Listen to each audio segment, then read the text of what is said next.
This is the first question I've designed. These questions that I've designed, as always, are very similar in difficulty and type to the questions you should get in an exam. So the first question, again, pause the video now if you want to attempt it, because I'm going to continue. So we've to evaluate 2 and 5/6 divide by 1 and 3/4 and give your answer in its simplest form. Now this thing tends to come up in most exams. It's out of 2 marks, and let's take a look at it. I will just copy this down again. So we have what's known as a mixed number. We've got 2 mixed numbers, and what we mean by that is because we've got an integer and a fraction side by side, and this might seem obvious, but a lot of people don't understand this, so let's look at this then. So 2 and 5/6, this means 2 plus 5/6, so that's what that means. Now that's a mixed number because we have a combination of an integer and a fraction that's less than 1. Same with this one, we have 1 plus 3/4.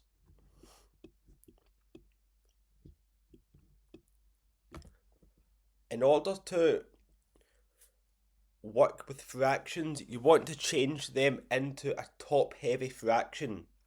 Now, what does that mean? Well, it means we have the entire fraction without any integers. So,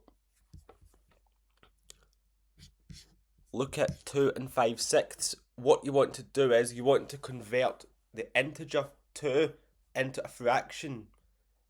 Then have the whole thing as just one fraction.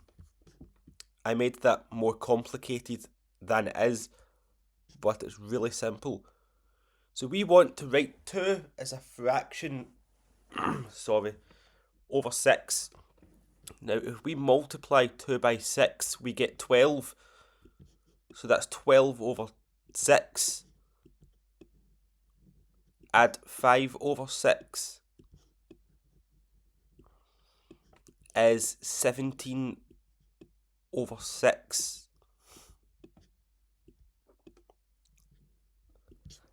Same idea on this one. Well, that's just 4 over 4 plus 3 over 4. And this gives you 7 over 4.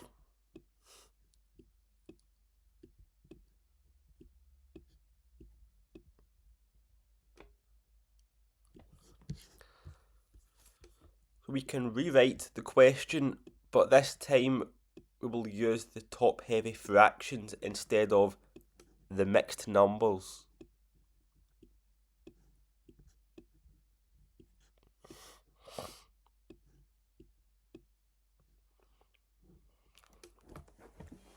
Now, you should know that to divide fractions, you have to change this into multiplication.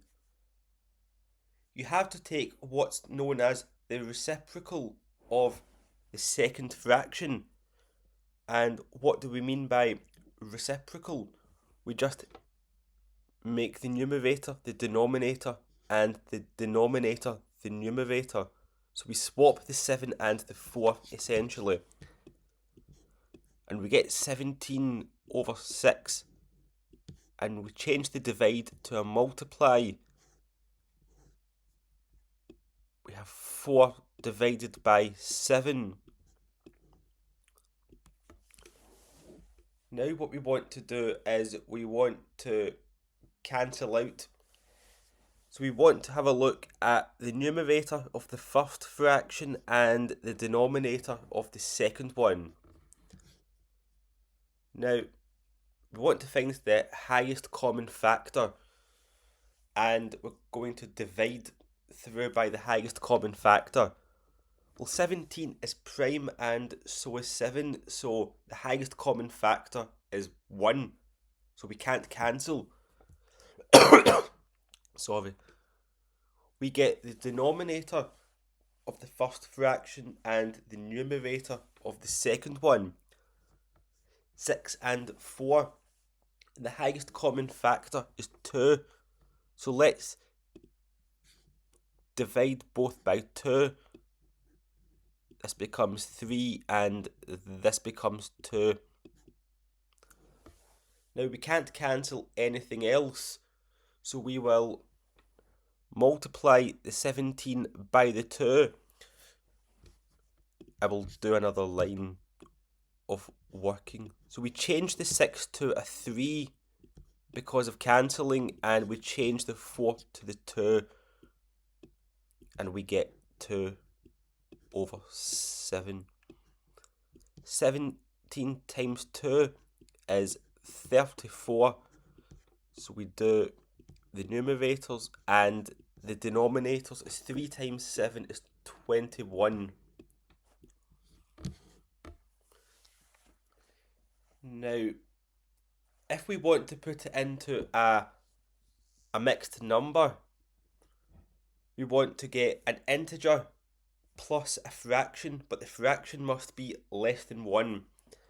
Let's think. So 34 over 21 is the same thing as 34 divided by 21. So that's 1, but you have a remainder of 13. So this means that we can have 1 and 13 over 21. Going over this again, well, we have 21 over 21 plus 13 over 21.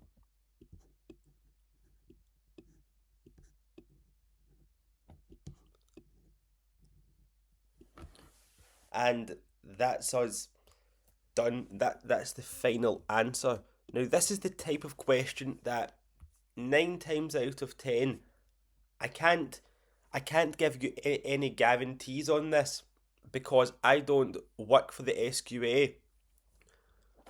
But 9 times out of 10 this sort of thing comes up as the first question in an exam.